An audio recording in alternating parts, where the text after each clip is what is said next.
गेल्या काही 6 महिन्यापासून आमची भेट झाली नव्हती. मी जाणून-बुजून तिला भेटणं टाळत होतो. त्या दिवशी अचानक तिचा कॉल आला तर तिची आई फोनवरती मला बोलली, "आत्ताच्या आता तुला आमच्या घरी यायला जमेल? नको येच ताबडतोब." आठवतोय मला तो दिवस. इच्छा नसतानाही तिच्या घरी गेलो. नेहमीप्रमाणे खुर्चीत बसली होती. कसला विचार करत होती देवाला माहीत. पण तिच्या डोळ्यात माझी ओळख नव्हती. ज्या डोळ्यामुळे आमची मैत्री झाली होती त्या डोळ्यात माझ्यासाठी नजरही नव्हती. मी जवळ गेलो, तिचा हात हातात घेतला आणि विचारलं, "कशी आहेस?" शून्य नजरेने माझ्याकडे बघत तिने हातात काढून घेतला आणि क्षणार्धात मला सगळं आठवलं. एकेकाळी एवढी बडबड करायची की मीच बोलायचो. तिला, "काय गं, किती बोलतेस? जन्माला आली ती तेव्हा देवाने तुझ्या घशात स्टॉपचं बटन नाही का घातलं?" असं बोललं की खूप हसायची. आठवते मला आमची भेट. 10 वर्षापूर्वीचं. ठाण्याला स्टेशनवरती उभा होतो. दुपारची वेळ होती. खूप वेळ ट्रेन न आल्याने प्लॅटफॉर्मवरती खूप गर्दी होती. मी पण इकडे-तिकडे बघत टाईमपास करत होतो. तेवढ्यात मागून माझ्या पाठीवर कोणीतरी टॅप केलं. मी वळून बघितलं तर ती होती. मला बोलली, "हाय, तुझे डोळे खूपच छान आहेत. लास्ट अर्धा तास मी तुझ्या डोळ्याकडेच बघत होते. मला खूप आवडले तुझे डोळे. मला आवडेल तुझ्याशी मैत्री करायला. करशील माझ्याशी मैत्री?" मी हस्तांदोलन केलं. एकमेकाची नावं सांगायची प्रथा पार पाडली आणि तेवढ्यात एक सूचना आली की पुढील सूचना मिळेपर्यंत एकही ट्रेन रवाना होणार नाही. त्यानंतर ती व मी 3 तास गप्पा मारत होतो. वेळ कसा गेला समजलंच नाही आणि अचानक तिने मला विचारलं, "तुझं लग्न झालंय?" मी हसलो आणि बोललो, "नाही अजून, पण करेल की तुझ्याशी." त्यावर ती बोलली की "त्यात काय हसायचं?" बोललो, "अगं काही नाही. झालंय माझं लग्न, 1 वर्ष झालंय." "आणि तुझं?" ती बोलली, "अजून नाही ठरलंय. पुढच्या महिन्यात साखरपुडा आहे.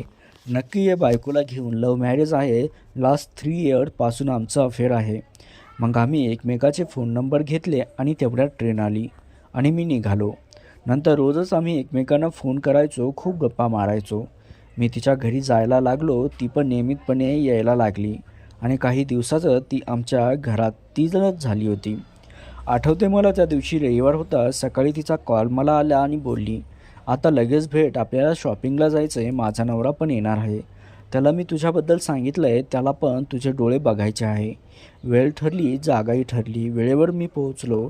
अर्धा तास वाट बघितली आणि नंतर तिच्या घरी PCOवरून फोन करून विचारलं. फोनवरती तिची आई बोलली मला, "अरे ते दोघे केव्हाच निघाले आहेत. पोहोचतीलच एवढ्यात. ट्रॅफिकमध्ये अडकले असतील." मी ओके बोलून फोन ठेवला. नंतर जवळजवळ 2 तास वाट बघून घरी परत आलो. मनात आलं की कदाचित तिच्या होणाऱ्या नवऱ्याला मला भेटायची इच्छा नसेल म्हणून ते दोघं शॉपिंगला गेले असतील. रोज रात्री झोपायच्या आधी एकमेकांना गुड नाईट करायचो, फोन करायचो. तिचा फोन आलाच नाही त्या दिवशी म्हणून मीच फोन केला. पण फोन कोणीच उचलला नाही. दुसऱ्या दिवशी पहाटे तिच्या आईचा मला कॉल आला आणि आय एम शॉक. मला भेटायला येताना त्यांचा दोघांचा अपघात झाला होता. मी लगेच हॉस्पिटलला गेलो. तिच्या हाताला प्लास्टर होतंय.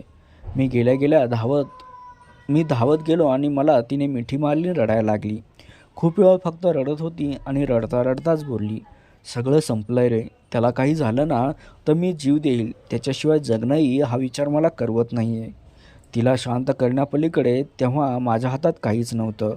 त्याला खूप मार लागला होता. कोमामध्ये होता. डॉक्टर बोलले होते की नो होप्स. असेच काही दिवस गेले पण त्याच्यात काही सुधारणा नव्हती. आता तिच्या जीवाची घालामेल मला भगवत नव्हती. सारखी रडायची किंवा नुसतं विचार करत बसायची. कोणी काही विचारलं तर फक्त हसायची. नंतर त्याच्या घरच्यांनी त्याला अमेरिकेला न्यायचं ठरवलं आणि त्याच्याबरोबर ती गेलीही. अमेरिकेला गेल्यावर तिच्या आईकडून समजलं की त्याच्यात काहीच फरक पडला नव्हता. ती आता त्याची आई झाली होती. जशी एक आई आपल्या बाळाची काळजी घेते तशीच ती त्याची काळजी घेत होती. कारण तो पूर्ण बरा व्हावा हीच तिची इच्छा होती. आता त्याच्या घरचे तिला दोष द्यायला लागले होते. तिचा अपमान करायला लागले होते. "पांढऱ्या पायाची, तुझ्याचमुळे हा अपघात झाला. तूच जबाबदार आहेस," असं बोलायला लागले. "निघून जा येथून, चालती हो दळभद्री," असं खूप काही बोलायला लागले होते. आणि हे सगळं अपमान सहन करून ती तिथेच राहिली, त्याची सेवा करत. असेच काही महिने निघून गेले आणि एका पहाटे तिचा कॉल आला. खूप खुश होती कारण तो शुद्धीवर आला होता. त्यांचे डोळे उघडले होते 10 महिन्यानंतर. आणि काही दिवसात ते सगळं परत भारतात आले. ते भारतात आल्यावर 2 दिवसांनी मी त्याला बघायला त्याच्या घरी गेलो. त्याला बघितलं आणि माझ्या पायाखालची जमीनच सरकली. तो शुद्धीवर तर आला होता, पण त्याच्या डोक्याला मार लागल्यामुळे तो आता मतिमंद झाला होता. त्याला मान वर करूनसुद्धा बोलता येत नव्हतं. सारखी लाळ गाळायचा. डोळे थोडे तिरळे झाले होते, पण ती तोंडावर दाखवायला खूप खुश होती. तिच्या मनात वादळ मला जाणवत होतं. माझ्याकडे बघायची तिच्या हिंमत नव्हती. तो बोलायचा प्रयत्न करायचा, पण त्याला बोलताही येत नव्हतं. अस्पष्ट, अशुद्ध बोलायचा तो. त्याला अशा अवस्थेत बघून मला तिची काळजी वाटायला लागली. त्याच्या अशा अवस्थेत पण त्याच्या विरुद्ध बोलणं तिला आवडलं नसतं. ती एकच बोलायची, "कसा पण आहे, माझा आहे. आमचा संबंध नाही, तुमचा संबंध नाही." रोज सकाळी ती त्याच्या घरी जायची अपमान सहन करायला आणि तो सहन करता करता त्याची सेवा करायची. त्याला अंघोळ घालणं, त्याला शिशू काढणं, त्याचा नाश्ता, जेवण वगैरे सर्व काही करायची बिचारी आणि रात्रीच घरी यायची. हे असं प्रेम असतं ते मला समजलं आणि मनात विचार आला की अरे मग आपण करतो ते नक्की काय? असो, मी पण जायला त्याला बघायचो. तिची काळजी वाटत होती. तिची घुसमट आम्हाला कोणालाच बघवत नव्हती. पण ती देवा, चेहऱ्यावर कायम आनंद, एक आशा असायची की तो नक्कीच बरा होईल. आणि एक दिवस अचानक तिने कोणाला पटणारा निर्णय घेतला, त्याच्याशी अशा अवस्थेत लग्न करण्याचा. ती एक आत्महत्याच होती. काही फालतूगिरी मी बोललोही तिला. "वेड लागलंय का तुला?" त्यावर मला बोलली, "हे बघ, मित्र आहेस ना माझा, मग मला मदत कर. नाहीतर चालता हो माझ्या लाईफमधून. माझं मी बघायला समर्थ आहे. माझ्या प्रेमाच्या मध्ये पडू नकोस." मी बोललो की हे बघ, त्याच्याकडे त्याला त्याची लाळ पण पुसता येत नाही. धड जेवताही नाही येत नाही, नीट बोलताही येत नाही. लग्न करणार आहे त्याच्याशी. त्यापेक्षा जशी आहे तशीच राहा आणि त्याची सेवा कर. काय चुकलं होतं माझं? तिचं आयुष्य बर्बाद होताना मला बघवत नव्हतं. तेव्हा तिने मला हात जोडले आणि बोलली, "मला तू जवळची मैत्रीण म्हणतोस ना, मग प्लीज मला मदत करू शकत नाहीस तर मध्ये पण येऊ नकोस. माझं मी बघून घेईल." आणि सगळ्यांनी समजावूनसुद्धा तिने त्याच्याशी लग्न केलं. आता त्याच्या घरच्यांना एक फुकटी आया मिळाली होती. आता तिच्या लग्नाला 1 महिना झाला असेल आणि एका पहाटे तिचा मला फोन आला. पहाटेचे 4 वाजले होते. फोन उचलला आणि जे ऐकलं त्याने माझी झोपच उडाली. म्हटलं, "बोल, काय झालं?" आधी फक्त रडली आणि मग बोलली, "एक सांगू का? पण प्लीज कुणाला सांगू नकोस हं. माझ्या घरी पण अजिबात नको. हात जोडते." मी म्हणालो, "नाही सांगणार, बोल, काय झालं?" त्यावर ती बोलली, माझ्याबरोबर खूप करतो रे. रेप करतो एकसारखा. रोज दिवसातून 8 ते 10 वेळा. माझी इच्छा असो या किंवा नसो, खूप त्रास होतो रे. आता सहन नाही होत. Now I have no option. मीच निवडलं हे आयुष्य, पण आता नाही रे सहन होत. कधी कधी रक्तही येतं, पण माझ्या वेदना नाही रे त्याच्यापर्यंत पोहोचत." खूप रडली आणि मला आता तिचाच राग येत होता. पण आतासुद्धा काही करू शकत नव्हतो मी. काय करणार? डिव्होर्स घे असंही बोलू शकत होतो, पण तिला आवडलं नसतं. आणि असंच चालू असताना तिच्या आईकडून समजलं की ती प्रेग्नंट आहे. 4था महिना होता तिला, पण त्याला काहीच फरक पडत नव्हता. त्याला काहीच माहीत नव्हतं. काही महिन्यांनी तिने एक गोंडस मुलीला जन्म दिला. एवढी गोड होती ती की जशी काही परीच. बाळसं वगैरे झालं आणि परत ती सासरवाडीला गेली.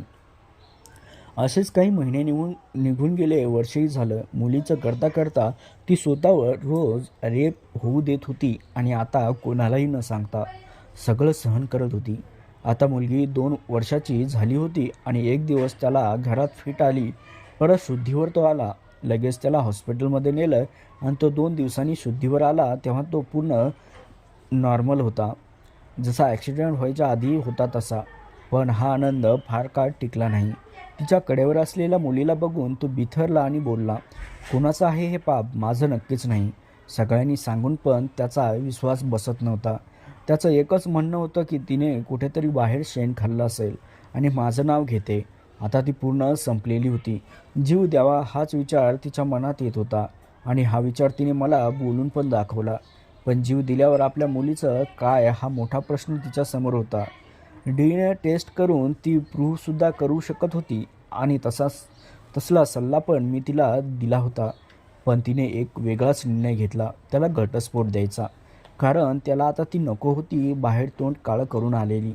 मला एकच बोलली, "हे बघ, तो सुखी तर मी सुखी." कोणत्याही प्रकारची प्रॉपर्टी, पैसा, पोटगी न घेता तिने घटस्फोट घेतला. या निर्णयाने आता ती एकटी पडली होती. तिच्या माहेरचे पण तिला दोष देत होते. सगळ्यांची बोलणी खाऊन आता ती एकटीच आयुष्य जगत होती. एके ठिकाणी तिने जॉब बघितला. हळूहळू तिच्या घरचे पण नॉर्मल झाले. तिचा जॉब आणि मुलगी यात ती छान रमली होती. सगळं काही सुरळीत चालू झालं.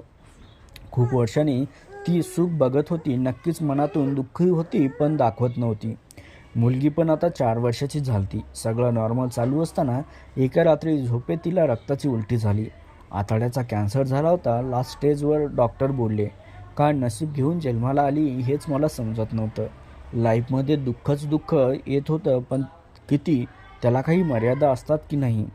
अजून काय भोगावं लागणार आहे मला सांग ना, मला विचारत होती ती. तेव्हा सुद्धा माझ्याकडे तिचं उत्तर नव्हतं. विचारत होती, उत्तर नव्हतं. होशील बरी, मी एवढंच बोललो. तशी ती हसली. आणि असो, तिचं ऑपरेशन करावं लागणार होतं. तसं ते झालंही.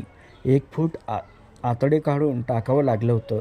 त्यात आता केमो चालू होती तिची. खूप अंगाची आग व्हायची तिच्या. चिडचिड व्हायला लागली होती आणि हा सगळा राग कोणावरही काढू शकत नव्हती. हे प्रॉब्लेम्स कमी होते की काय देव जाणे. पण एकदा आंघोळ करून झाल्यावर अंग पुसताना ऑपरेशनचे टाके उसवले आणि घरात फक्त रक्त आणि रक्तच झालं. तसल्याच अवस्थेत पोटाला परकर आणि टावेल लपेटून बिचारी हॉस्पिटलमध्ये नेण्यात आलं. डॉक्टर बोलले की नो होप्स. कसे तरी टाके घातले आहेत, रक्त थांबत आहे. पण परत असं झालं तर टाके नाही बसणार, कारण कातडी रबरासारखी झाली आहे. डॉक्टर बोलले होते की सुई नाही घुसणार आत, जा घरी घेऊन. जास्तीत जास्त 1 ते 2 दिवस. या सगळ्या आठवणीतून मी बाहेर आलो तेव्हा तिला शेवटची घरघर लागली होती. आणि तेव्हा पण तिच्या तोंडात त्याचंच नाव. बिचारीला किती भोग आयुष्यात होते. शेवटी कोणाची इच्छा नसताना त्याला घरी बोलवलं. तोही आला. त्याने तिचा हातात हात घेतला. तिने एकदा त्याच्याकडे आणि एकदा मुलीकडे पाहिलं आणि गेली दुसऱ्या प्रवासाला. मेली एकदाची, सुटली बिचारी. देवाला एकच प्रार्थना की देवा, एवढे भोग कुणाच्या नशिबात असतील तर बाबा रे, जन्म नको देऊस. आज तिला जाऊन 3 वर्ष झाली आहेत. तिची मुलगी तिच्या आईवडिलाकडे असते. काय काय भोगले बिचारीने. तिने तोंडातून एक चक्कर शब्द न काढता, कोणालाही दोष न देता, त्रिवार वंदन अशा मैत्रिणीला, प्रेयसीला आणि बायकोला आणि एका आईला. मंडळी, राजीव जोशी यांनी लिहिलेली ही कथा आहे. कशी वाटली, तुम्हाला काय वाटतं या कथेबद्दल, नक्की कमेंट करून सांगा. आणि अशाच अर्थपूर्ण कथा ऐकायच्या असतील तर आपल्या चॅनलला सबस्क्राईब करायला मात्र विसरू नका.